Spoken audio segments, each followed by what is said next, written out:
All right, welcome, test takers. This is Dean Tenney, aka the Series 7 Guru, with Brian Lee, managing member, Test Geek Exam Prep LLC, also known as the Test Geek. And we do these every Tuesday, 5 p.m. This is March 21st version. Tell us what series your exam and exam you're taking and where you're joining us from. If you're new to our live stream, we start with a little bit of a debrief, and then we take care of some housekeeping, and then we do an hour of Q&A, and we end with a drawing for a coaching call. If you do have a question, it helps us if you put SIE or Series 7 with the capital Q so we can pull it out of the chat. You're welcome to do it amongst yourself to chat. It just helps us distinguish between the chat that's in the general discussion versus somebody who does indeed have a test question or a question. 65 debrief. We talked about this last week. As of June 20th, Brian, I just talked to somebody who missed it with a 72, and they were kind of upset when I told them this. They missed it with 70 and they would have passed. So I've been doing these evening classes, and I've been asked about adding a debt securities class for bonds, corporate bonds, and I've done so. So the two classes coming up are types of orders, $35, March 29th. Debt securities, $50, April 13th. You can register for those classes at deantenneytutoringsetmore.com. And if you are a paid alumni means you bought tutoring from me. If you bought tutoring, then these classes are free for you. But if you are signing up for the class, the other thing you get is free live stream overtime participation. Tonight is sold out. Well, at free, it always sells out, but there's 10. And it's not, we don't do it every Tuesday. We're doing it tonight, 6:15, and I'll automatically put you in that. And you also become eligible for our free office hours. And that's capped at 5 folks. So you want to join us for that? Feel free to do so. You can find that at deantenneytutoringsetmore.com/classes. Just published the podcast episode that is now available. You failed. Is it over? Good news. The answer to that, I'll give you a spoiler alert, is no. So you should be able to do it. We just published a Knopman Marks explicated SIE exam practice test. If you're an SIE test taker, check it out. It's very much more difficult. As always, the Test Geeks exams are the best. So if you're trying to get a real correlation to the exam, in every playlist, Brian's Test Geek practice test is there. And that's the one that gives you correlation. But we have plenty of other practice tests for you, this being one. This one's pretty tough, so don't commit harry-carry. I will be teaching some Kaplan open enrollment classes in the second quarter. I'll be teaching the SIE for Kaplan, kaplanfinancial.com, on April 10th through the 12th. I'd like you to join me for the trifecta or the hat trick. If you can pass the SIE, then join me in May 8th, and then Series 66, May 31st. If you do all that, then I will give you a tombstone that commemorates your victories. It'll have your class date, your test date where you passed, and I'll give that to you as a memento. We have a coaching call at the end of the session today. It is not a floating coaching call. So this isn't just, you call Dean, you want to claim your coaching call, and we do whatever date and time you want. It's 3 p.m. Wednesday. So if you do win the drawing at the end of the live stream within an hour, send me an email, and I will send you the Zoom invite. You can invite people to join you. You can assign it to someone else, whatever you want to do with it. I call it a coaching call to distinguish it between paid tutoring. So we can do whatever. Nico, I don't know, Nico's in the chat. He passed his. He wanted to do some practice questions, and Nico, a coaching call with you and I doing those questions, had somebody who just passed today, and they said it was very, very helpful. So that's the idea. We can help you, and we can help some other folks.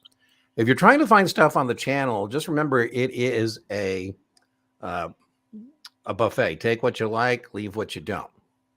And if you're going to try and find an individual video, that's just difficult because there's almost 400 of them. So what you should do is go to your series exam, SIE 7, whatever it is, and then you'll see those videos in suggested watch order. I don't know how to communicate this any better. I mean, people keep calling me, what order should I watch them in? It says suggested watch order. A guy today, Brian, said, what's the top 5? I go, the first 5 videos are the top 5. So if you want to get a paid supplement, best free supplement to your paid study materials is my YouTube channel. But the best paid supplement is my friend Brian there. And Brian has been kind enough to give our viewers a 20% discount on his paid supplements. All in on Brian. his video course, his class notes, his practice finals, about $100 with the discount. And then you can buy, if you want, the PDFs. I think that's like 40 something. That comes with the video. So. Yeah, if you got, we think or you the videos alone, whole thing. But yeah, we told one somebody could have a PDF of his exam for $20, and then I don't know what part they didn't understand. All I got was a PDF of the exam. I said, well, I think we told you that's what you're going to get. So, all right, let's get into some questions that were submitted earlier. Oh, excuse me, I do have some debrief. Oh, yes. Yes. This is from 6566. The question was about an agent of a BD trading a thinly traded security with his customers, and what was the most likely thing taking place, and they had to come up with markup manipulation. I would have preferred a pump and dump is usually where that would be associated with that. They got tested. The pretty standard stuff this week on debrief. They got tested on the power of attorney ceasing upon death. All power of attorney durable has nothing to do with you being dead. Once you die, the power of attorney ceases. Mutual funds still exposed to systematic risk. Risk prevails despite diversification. Pretty standard stuff. Okay, here's some questions that were submitted earlier. If you submit your question earlier, you go to the front of the queue.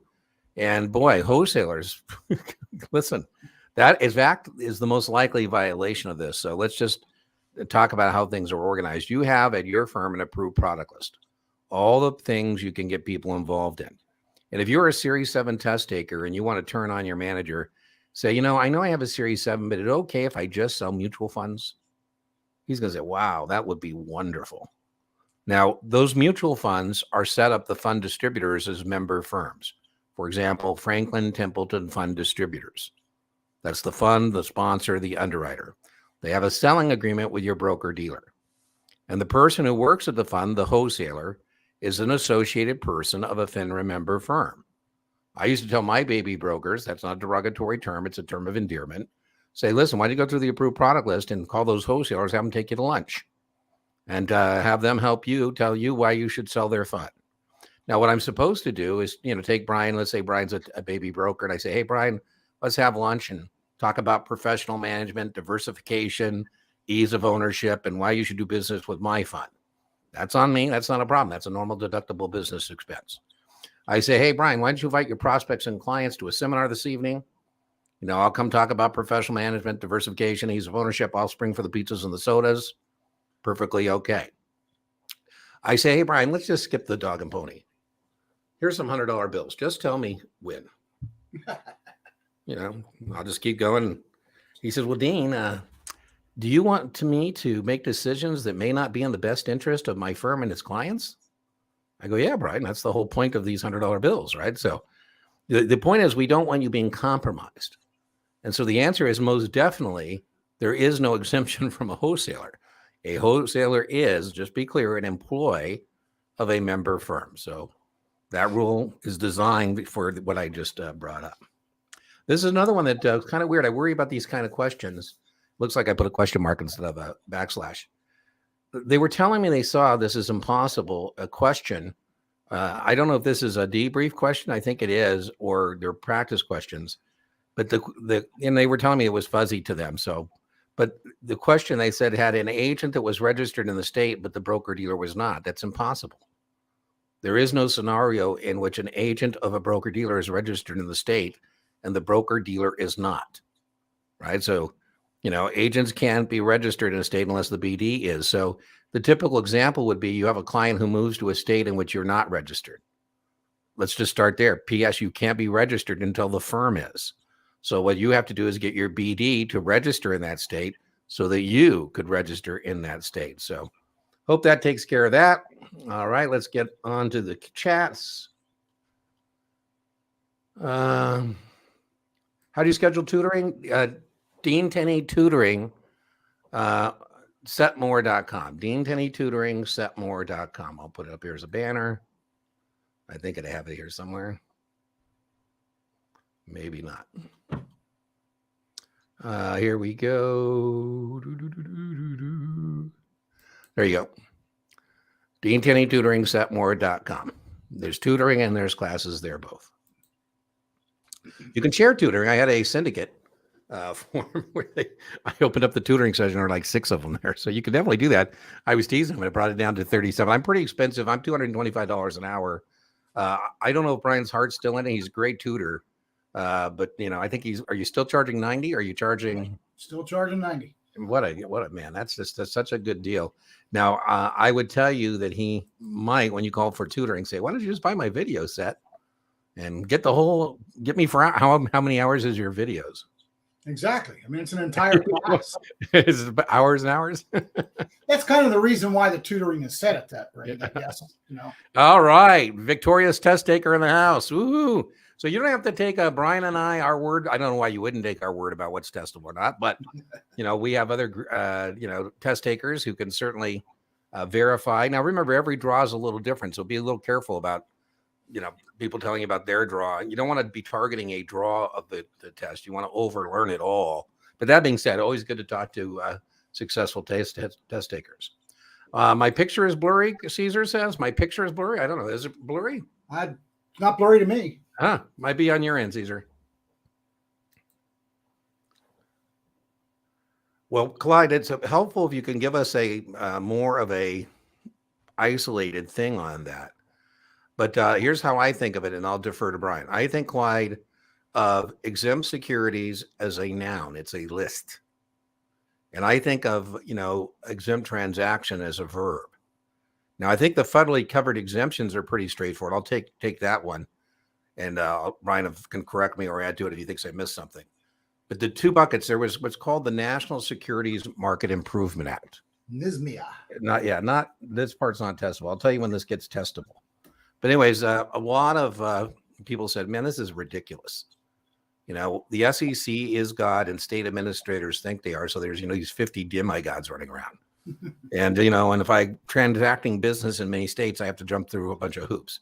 And basically, Clyde, what NIMSIA did is create 2 buckets, a federally covered bucket of investment advisors and another bucket of federally covered securities. Correct. So that's how I think of these federally covered things. There's 2 buckets. There's a bucket of federally covered investment advisors, and then there's a bucket of federally covered securities. Now, in the federally covered investment advisors, I don't know if you're talking securities. So that would be New York Stock Exchange, NASDAQ, mutual funds, and Reg D private placements, exempt transactions federally from 33.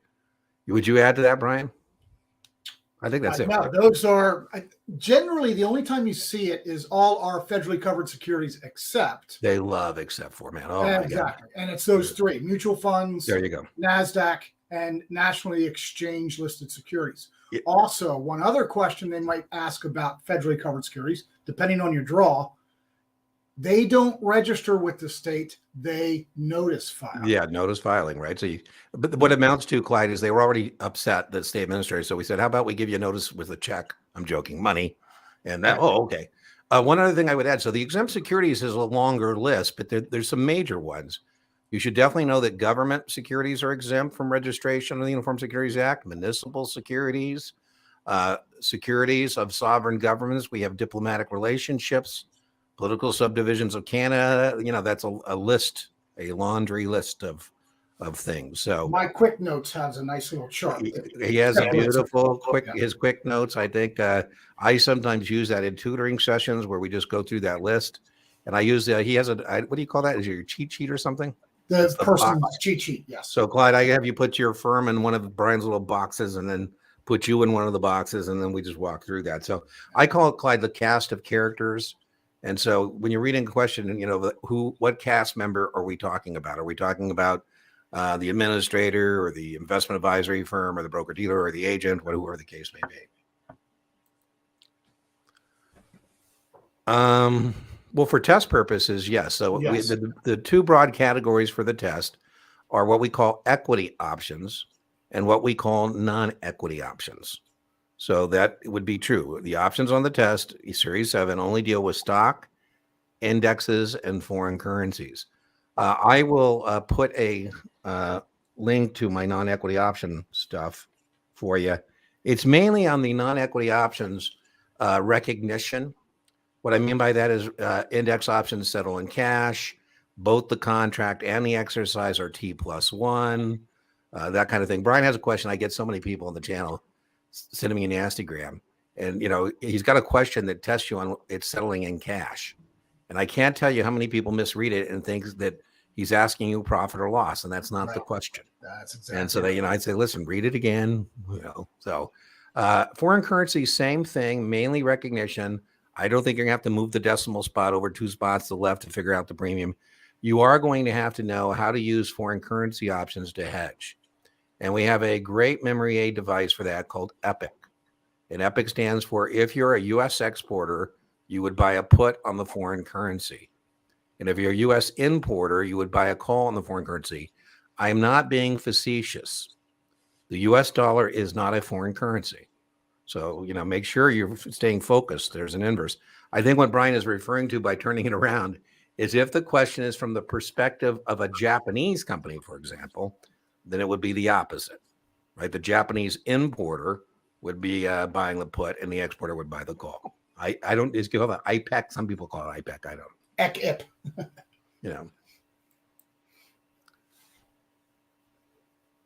Is it the video, Caesar? I don't know what to tell you. I think I'm looking good. Well, I'm looking good. I mean, as far as internet goes. You're looking good, Dean. Thank you. I'm looking good. Any bets on the comment? I've always, Caesar, had healthy self-esteem. So,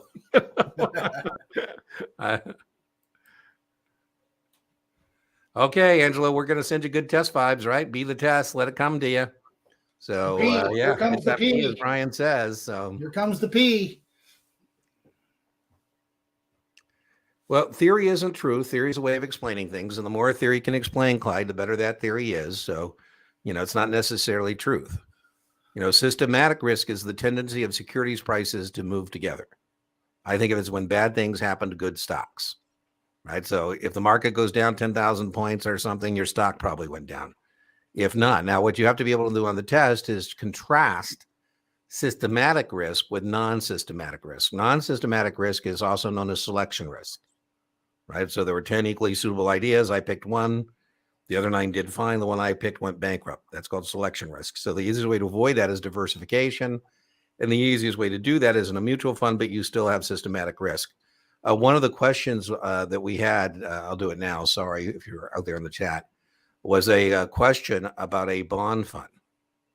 And when you have a bond fund, it can actually be more dangerous than the individual bonds, because with individual bonds, you can hold them to maturity. But in a bond fund, if interest rates go up, the NAV is going down.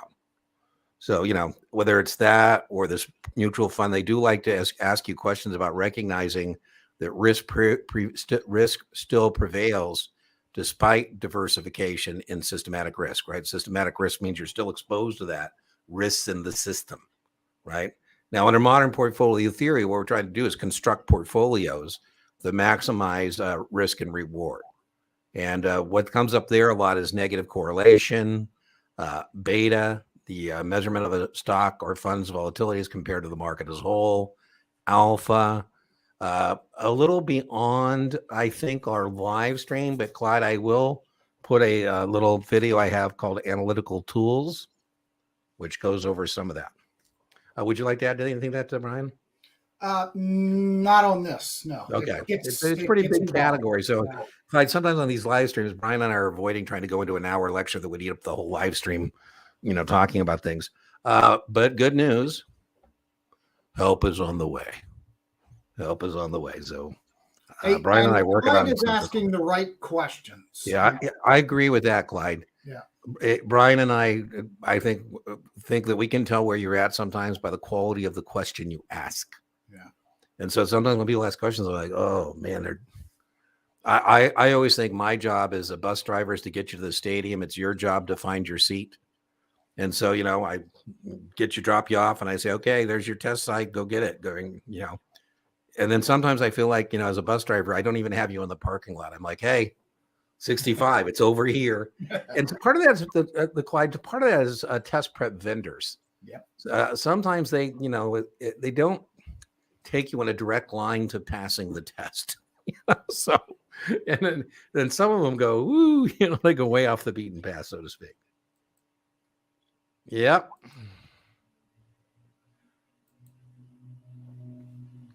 Well, I don't know what you mean by tax fundamentals. I mean, there's taxes. I think of it this way. I have three baskets on my tax return. Dean working for money, my money working for me, and my partnerships. And on the test, we're mostly concerned with that second bucket, portfolio, unearned income. I don't know why me hazarding my capital is not considered earned income, but it is what it is. And there, the taxes questions are going to be based on dividends from a stock. Is it a cash dividend? Is it a stock dividend? Cost basis, things like that.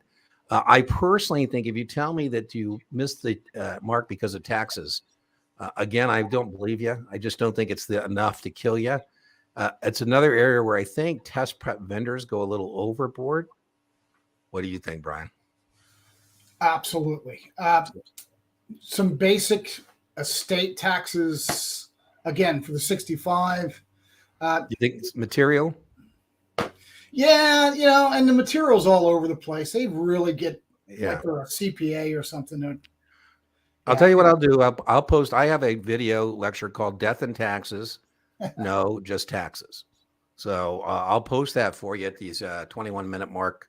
On the replays, if you're new with us, what I do is in things like this where, we answer on a peripheral basis, I then will, on the timestamp, put the video that corresponds to the question.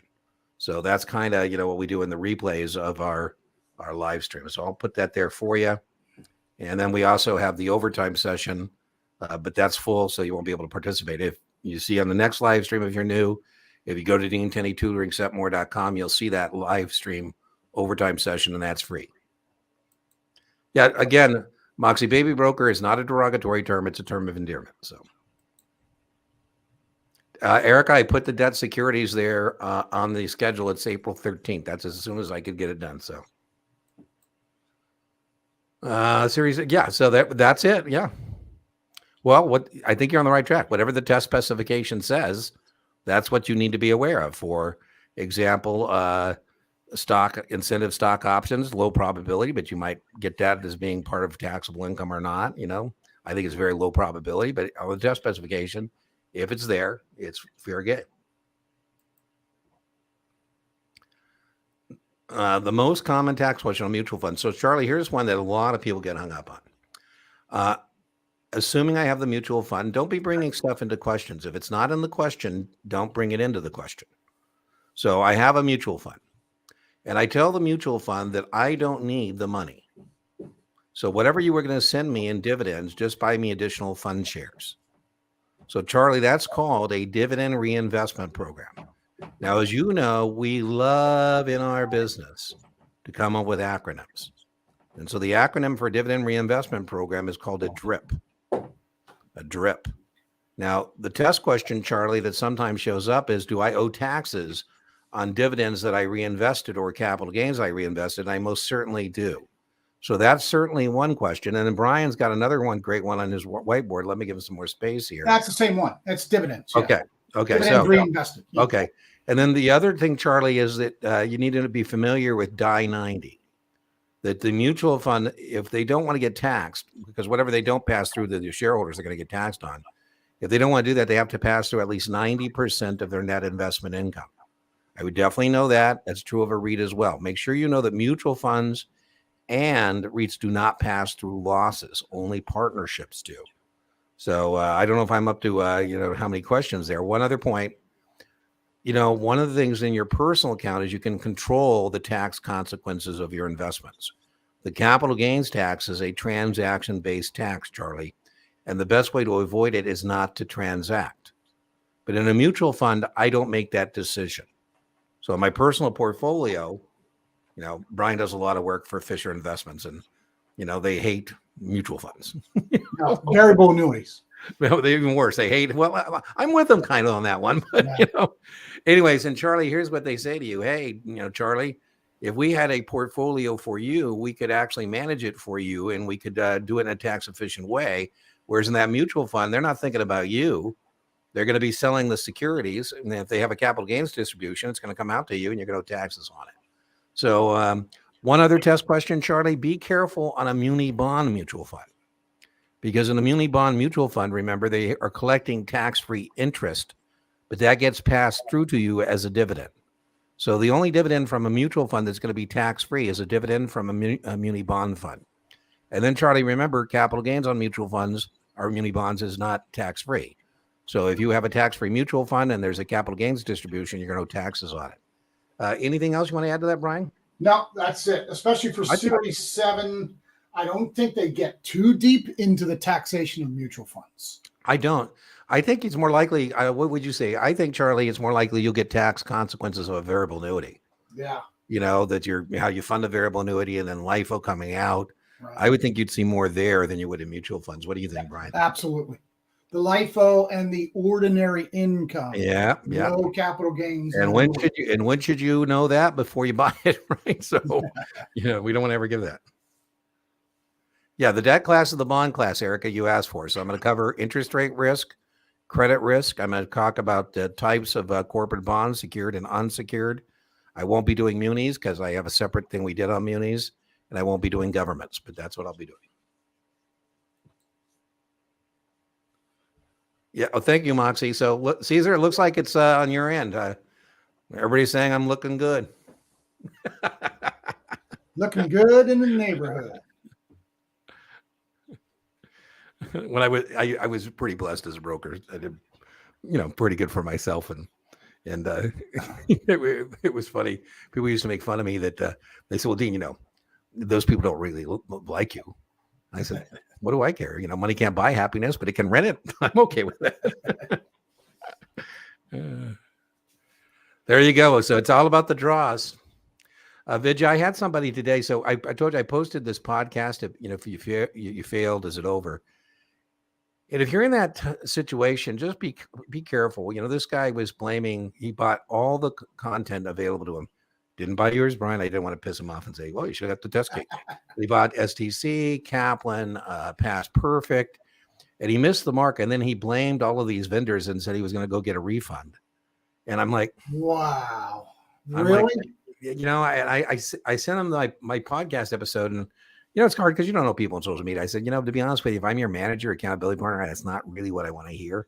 Yeah. What I want to hear is what, hey, I'm going to get it next time, and here's what I'm going to do better, So, but I thought, when he had all the, I felt bad because in that podcast, I say, if you have a reputable vendor, that is not the place to start with by blaming your vendor.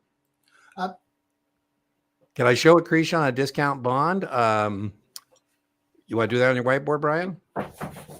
There you go, Erica. Brian, you always like to get to use the whiteboard at least once, right? So, let's get Brian there.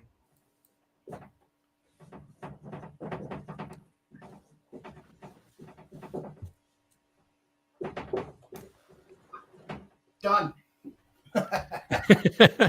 I don't think, Erica, we did this, I think you and I in the office hour or in one of the live streams. I don't think you're going to have to do Accretion on the discount bond. I just think you need to know it needs to be done. I think the much more likely scenario, by the way, that would be true of an OID, zero coupon bond, treasury strip, treasury receipt. I think the much more likely thing, Erica, is the thing we discussed. I think we discussed it, which was a muni bond at a premium and doing the cost basis downward. I think that is much more likely the scenario. And that's just the same thing. Yeah, that's right. So I'll put a little video on that decretion on the muni bond. Bought it a $100 premium over 20 years is a $5 per year adjustment. SERP, I haven't anybody on debrief, Erica, tell me they need to know anything about simple IRAs or SERPs. Have you had any debrief, Brian, that people have known? No, especially SERPs or simples, yeah. Yeah. Taking the essay? Yeah. Did I see a Series 66 question on solicitors? Did you see it? Did I miss it? Yeah, you put it up on the screen and then it went away. I did. Okay, well, let me go back and look. I apologize, guys. If I miss you in the chat, just put it back in there. I felt bad because when I go to timestamp it, sometimes I'm watching it. Yeah. And I've seen a couple times, Brian, where I've accidentally done that to somebody, and I hope they know it's not intentional. I'm not. Well, and for one reason is because there it is. I got it. You got it. Yeah. There we go, Valerie. I have a YouTube video free on illustrating solicitor. Oh, good. So Valerie, here's what I Yeah. say. Yeah. If the third party solicitor is a broker dealer, so federally covered investment advisors can hire broker dealers to go raise money for them. And when they're doing that in their banking function, they don't need to be registered as an investment advisory firm or an investment advisor rep. And now we're using the word soon. Nobody's reported yet. Brian, have you heard the word promoter yet? No. Instead of solicitor? So Valerie, what I'll do is I will pin to this at 3012 in the timestamp. I'll go find Brian's video and I'll pin it there at 3012 for you. Go watch it. Listen, Brian has some free stuff on YouTube.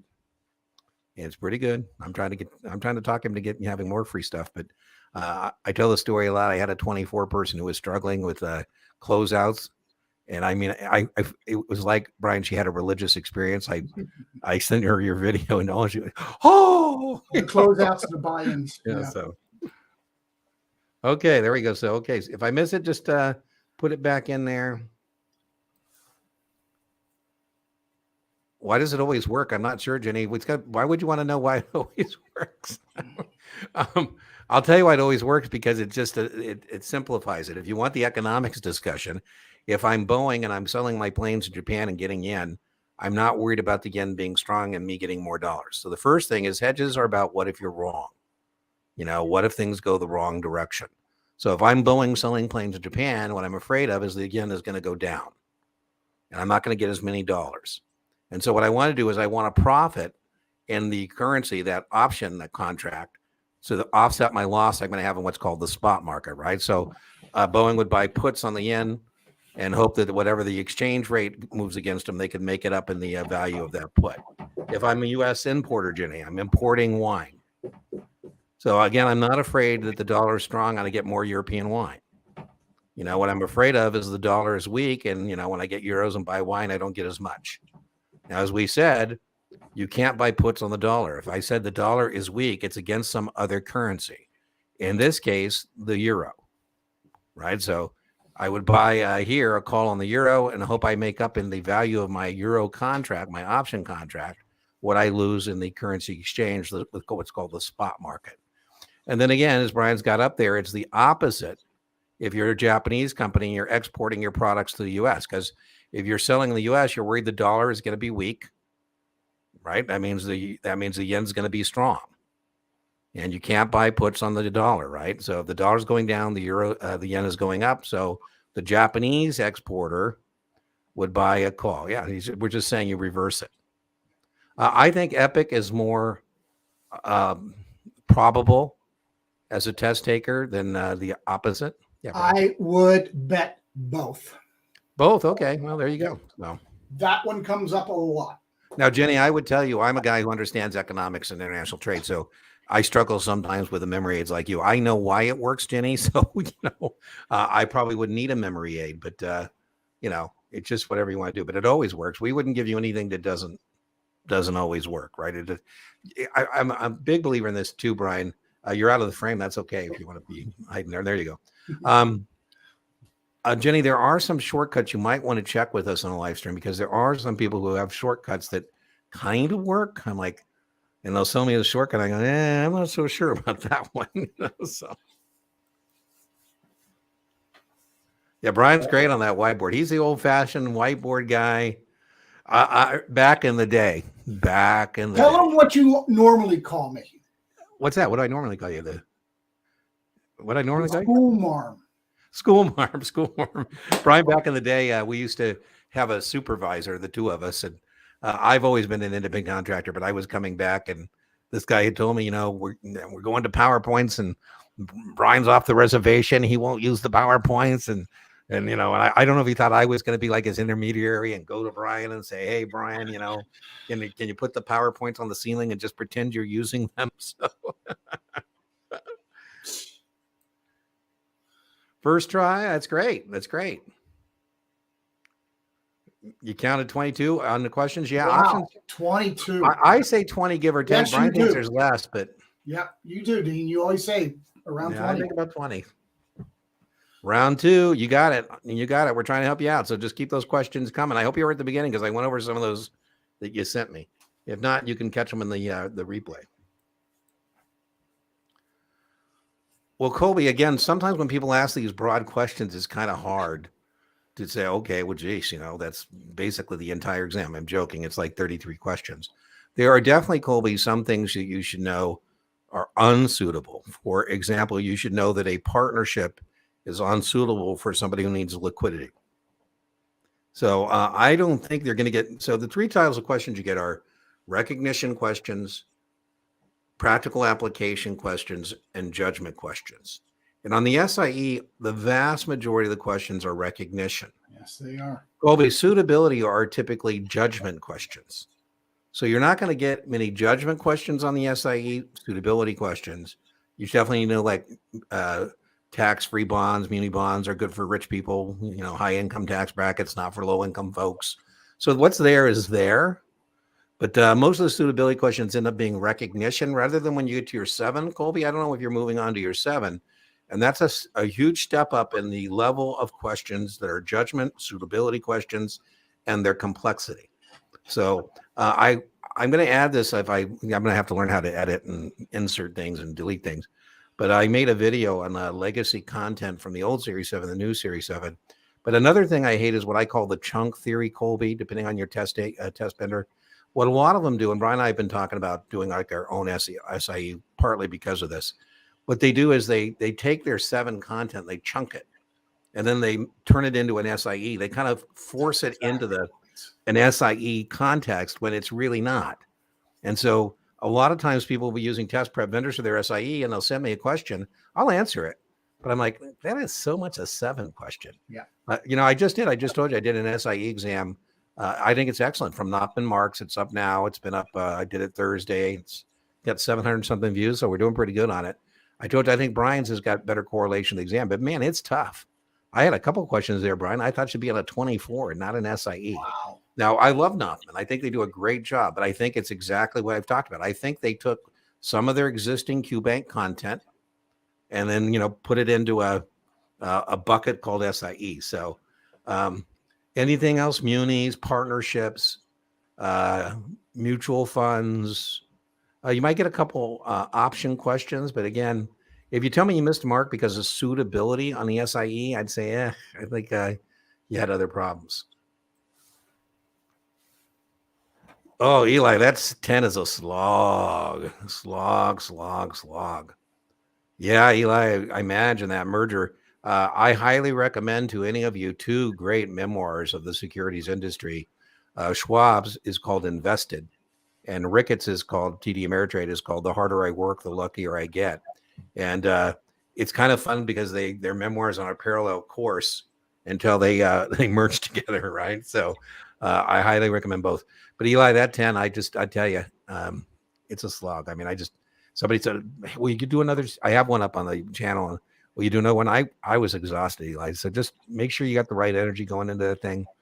I think that's one of the most challenging, just in terms of stamina, not really the content, just taking that beast on. So I had somebody who did their 10 before their 9. I thought, oh, that's kind of nice because now it's downhill. There you go. I don't know where you're at, Erica. I'm not sure what you're asking. You're on a Tuesday night live stream at 5:37.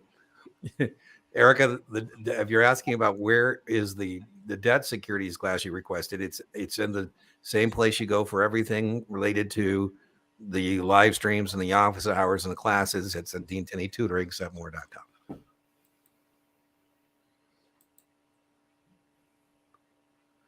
Yeah, I have. I'll link to it. I have my most popular video is called Tips, Tricks, and Memory Aids.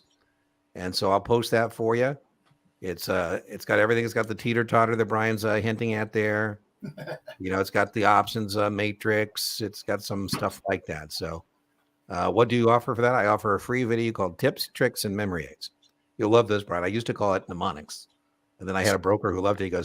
He goes, hey, Dean, I just finished your tip, tricks, and memory aid video. I go, oh, that's such a better title than I have. Mnemonics.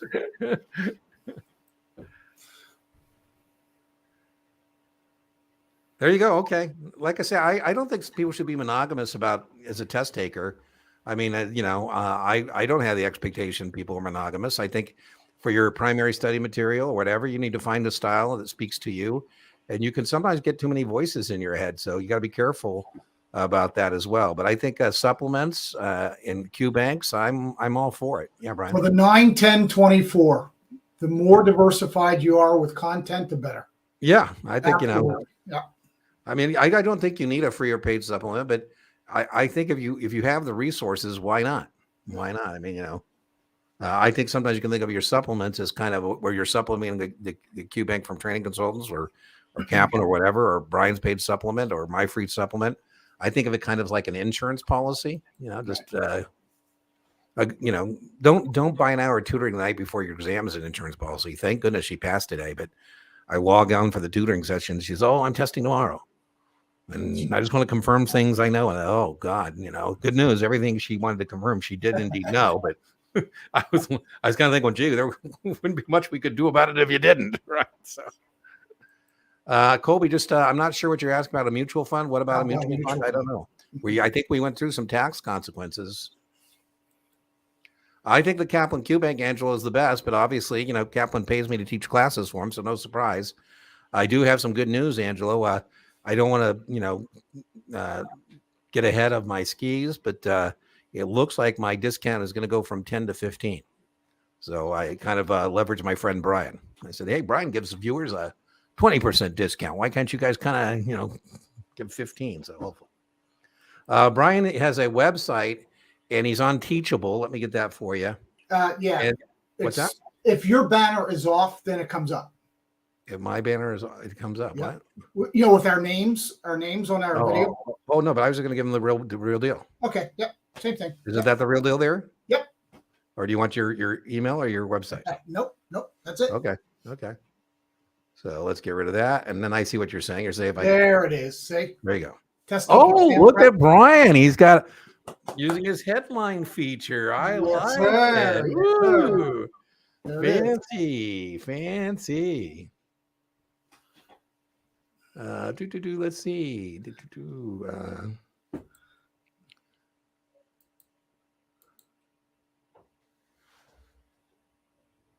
Yeah, I think just Jen. I think that's the biggest challenge on supervisory exams. Lots of judgment questions. Yeah. And you have on my channel. I'll put up my email before we leave. And I get this all the time. We have a Reddit called R Series 24. R Series 24 is a Reddit community for 9, 10s, and 24s. And Jen, you can put things in there and people can help. But every once in a while, here's what the challenge is. Somebody will put in a 10 practice question from 2 separate vendors that they think are the same question with different answers. And boy, you really got to read carefully. And then I feel bad when I have to say, no, those aren't the same questions. But isn't that good practice though? I think so. So. But you got I call it RTFQ, read the full question.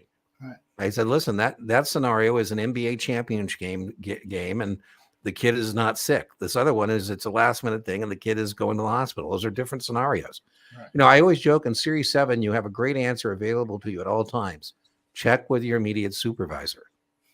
But, that answer is no longer available on 9s, 10s, and 24s because you are the supervisor. Right. And so now you've got to make the call. So it's just not like memorizing the rules. It's like, how do you apply them in the real world, so to speak? There's more real world 9, 10, 24 questions than the other exams. So I wish I had perhaps a better answer for you than I do.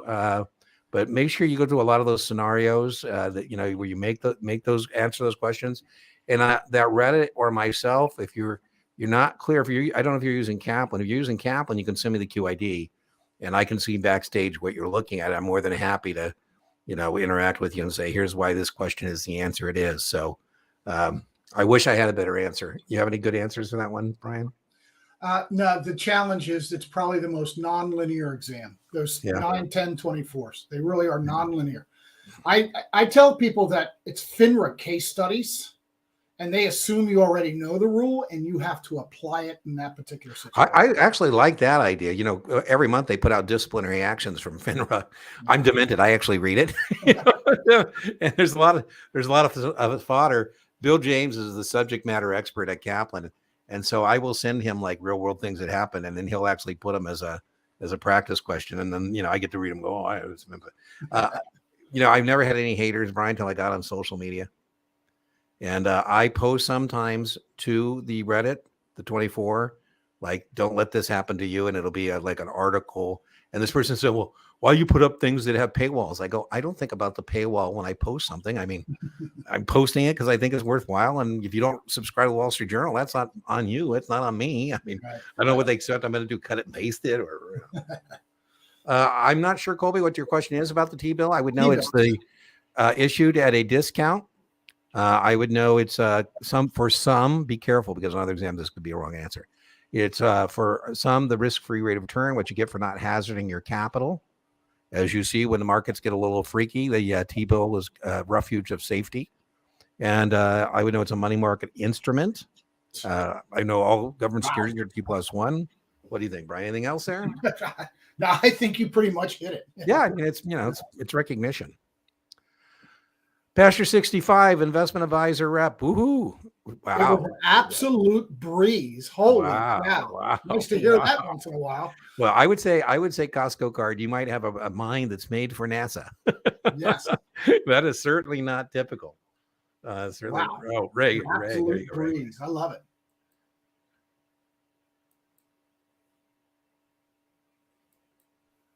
You're welcome. Hi, Brandon.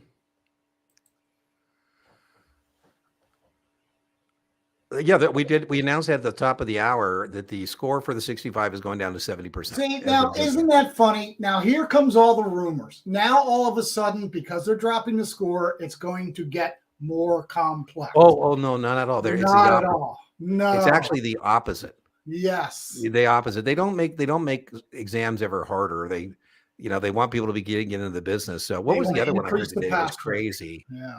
Every once in a while, if you're not sure it's an urban myth or something, please call. I can't tell how many times or email. I heard this one just recently. Like somebody's manager was telling me this. I don't know how this happens. It happens like every 6 months. That depending on where you schedule it, what time of the day your draw is dependent on that, which is just BS. And how different is it in New York than it is in Denver? Yeah, so. Well, Dave, I'm glad that first testing victory. I feel so good if we can get you out of the gate with that first testing victory. Because once you get that first one under your belt, I say the journey of 3-0 begins with 1-0. And so, Dave, kudos on that. I'm so happy that my channel itself is getting, the channels started with just Series 7 content. I kind of added some more stuff. I'm just happy. We now have 2 SIE playlists. We have a lecture playlist, and now we have a separate playlist for practice tests. And I love that we're able to help people at the beginning of their testing journey as they matriculate through, and that's now where we're helping people SIE 766 or SIE 663, 65. I just love that matriculation. And if you can get that first one, I'm just so happy for you. There you go. Eric is always looking for the coaching call. Well, I would know, Charlie, the definition of retail communication versus correspondence, and I would know whether it requires pre or post distribution approval by a principal. That's it. It's recognition. What do you think? Anything more than that, Brian? No, I think it's fairly basic. The one other thing is that the personalized communications does not require prior approval, right? Yeah. Like an email, email does not require. Yeah. So, that's it's a definitional question. It's a definitional question. Charlie, the correspondence, your principal can approve it pre or post. If it's retail communication, then it's going to be pre-distribution. Caesar's. Well, Sarah, that's kind of a tough one. So let me just, the spread is the difference in the premiums. And so, Sarah, what you should do is net the premiums. That's what spread means, right? So I told you, Sarah, I posted a video on the SIE exam for Nopman. And somebody else posted a very similar piece of content. And I said the view count, the spread is the difference, and that view count will widen. So, that's what we're talking about, the spread. If Brian likes to gamble, sometimes I say, hey, what's the spread? What's the difference in the scores? No, you don't like people knowing you're a gambler? No, God. Where'd that come from? Anyway, so what you want to do is net the premiums. that difference is either a debit or credit. So Brian has been kind enough. Let me give him some more real estate here. He's showing you the premiums, right? And so here's a spread. We don't know what the contracts are, but we don't need it.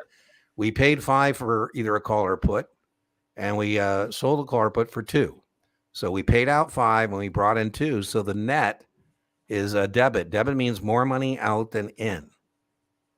By the way, with practice, Sarah, I will link to. I have a whole video on debit and credit. I've got, 40 hours for options videos.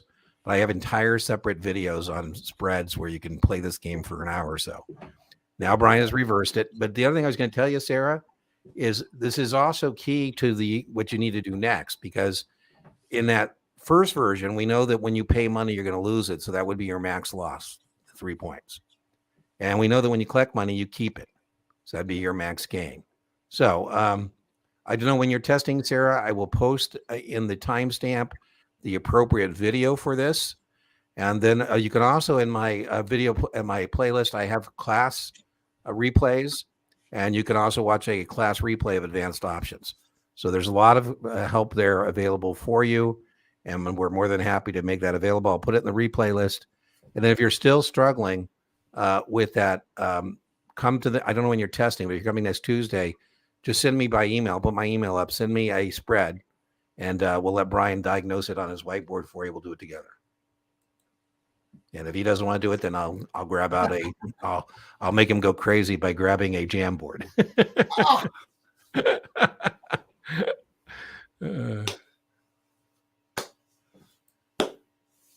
Stylianos, I like that. Is that Greek?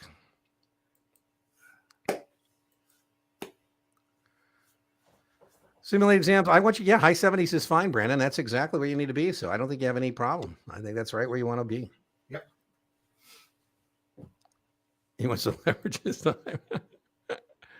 There you go. I think listen, I'm the guy who tells him he's too cheap. I keep telling him he needs to raise his prices. So on everything, tutoring, videos. Well, my gambling is what supports my lifestyle. I have loose lips sometimes. So especially NCAA basketball. What, man, that is what that brackets are crazy. I'm going to the game Thursday night in Vegas. Oh, I'm jealous. That's crazy. Who's left? So who would be? Do we know who? UCLA and Gonzaga. Oh, that's a great one. That's going to be a great one. Oh man, that's fantastic. Taking my Series 7 again for the second time 2 weeks. I'm nervous. Yeah, you should do as many practice questions as possible. I don't like practice questions. I'd like to get a simulated exam, Jasmine. We need a simulated. So yeah, so do a whole simulated exam, get a score, because if we can get some good scores, maybe you won't be so nervous, right? If you like Brandon, you're in the 70 range, we'll say, hey, that's pretty damn good. So you're right where you need to be. June 12th, Chris. June 12th is when they're dropping the score. Yes, there is live classes. I'm doing a live class, an evening class for types of orders. I'm doing a live debt securities classes. I think Brian's are private live classes. I don't think he has. Do you have any public classes? I don't have any public ones. So he has his videos as well, but I have that. And then for Kaplan, I again teach their SIE, their 7 and 66, and that will be April, May, and June.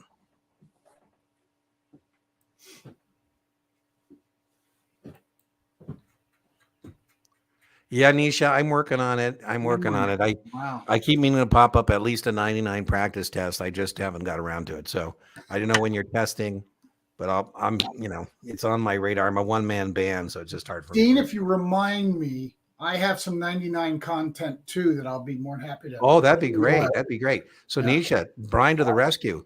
Brian gives me permission to, use some of his stuff on our channel. And if he sends that along to me, I'll just get that up right away, because I know how efficient Brian's stuff is, and I can pop that up real quick. So thank you, Brian. Yeah. That means, Nisha, there'll be a 99 playlist, and that will be the first installment in that playlist. What Brian's going to send me. Thank you. Remind me, or I'll forget.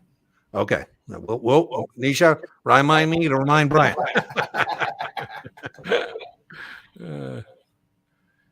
For the class on Tuesday, there is not, Sarah, a class on Tuesday. It's on Wednesday.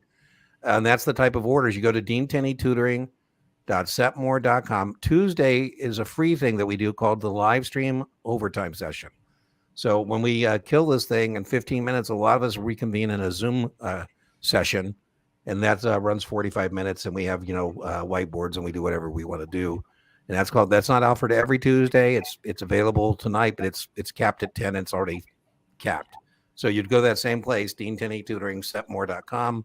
If it's not available, it won't show up. If it's available, to say live stream overtime session, it's free, and you register and it sends you a Zoom invite.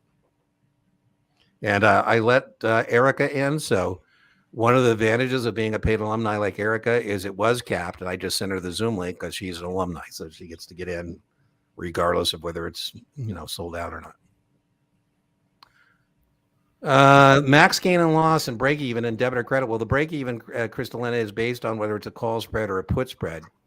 And so we have cal and push for break even.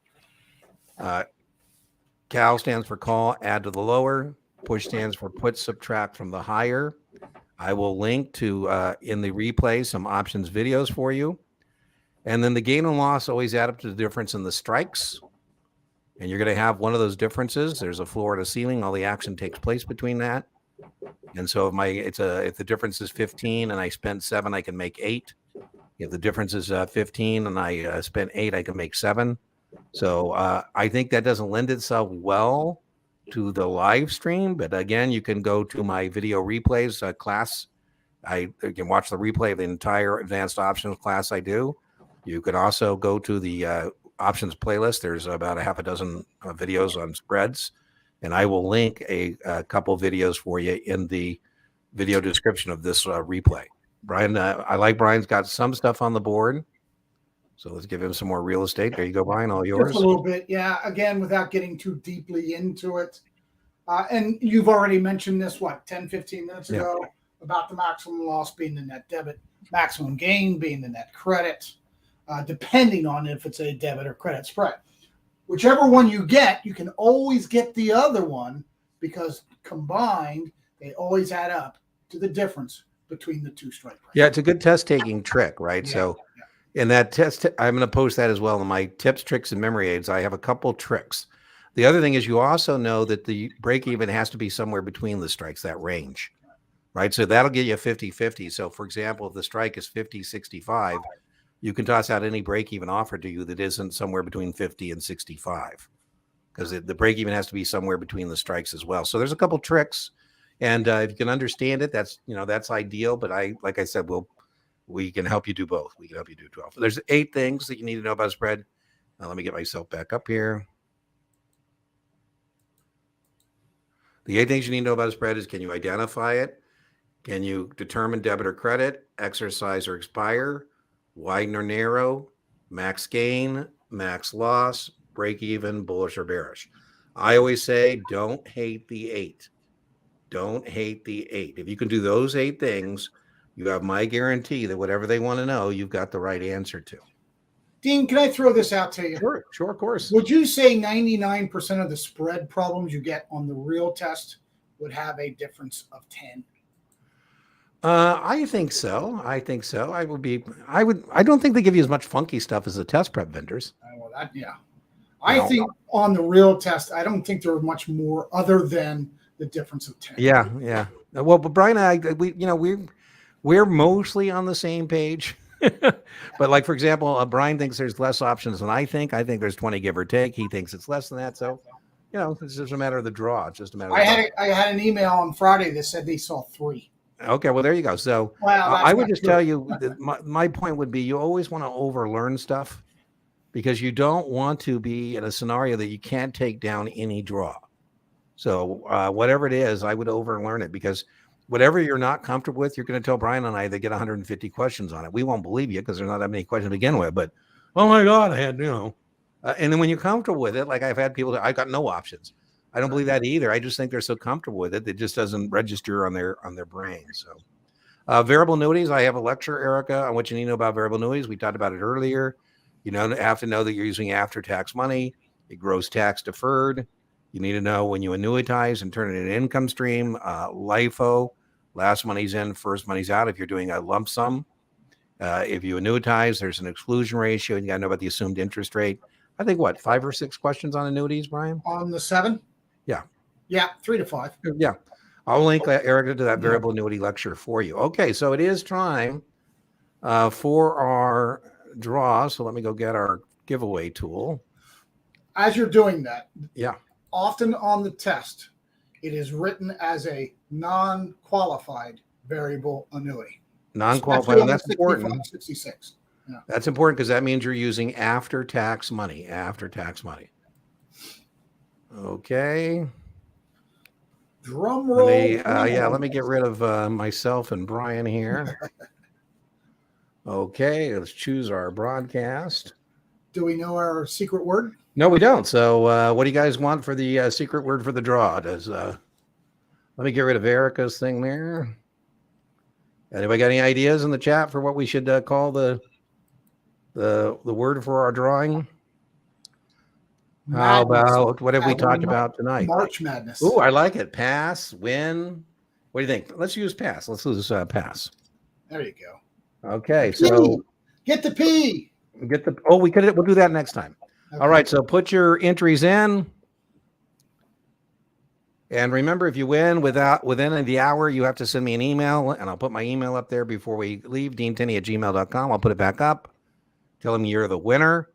And then I'll acknowledge that. Tomorrow I'll send you the Zoom invite. You can share it. You can assign it to someone else. You can do with it whatever you want to do. It's not a floating liability that I'm creating. So if you don't do it on the date I send it to you, poof, it expires like an option. I think Erica wants to win. Look at all the times she's entering. Well, Eric, I should tell you, it doesn't matter how many times the tool won't let you enter more than once. So you can put pass in there all you want. And it's only going to pick up on the first time you put it in. You might want to make sure you got it with a capital P. I'm not sure. I don't think it's case sensitive, but I would make it, I put it in just the way you see it. I don't think it's case sensitive, but all right. Anybody else want to participate? Going once. Oh, there's a couple more.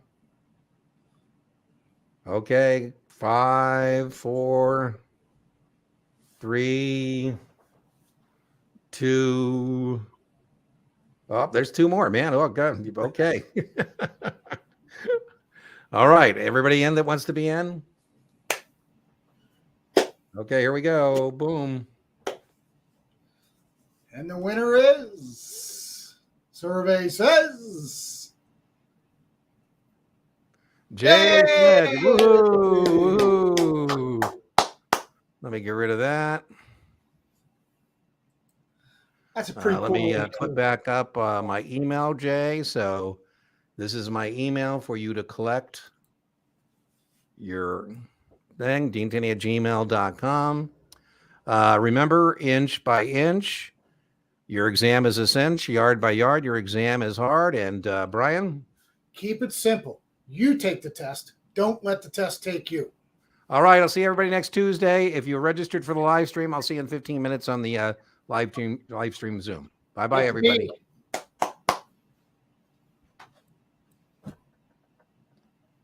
You're funny.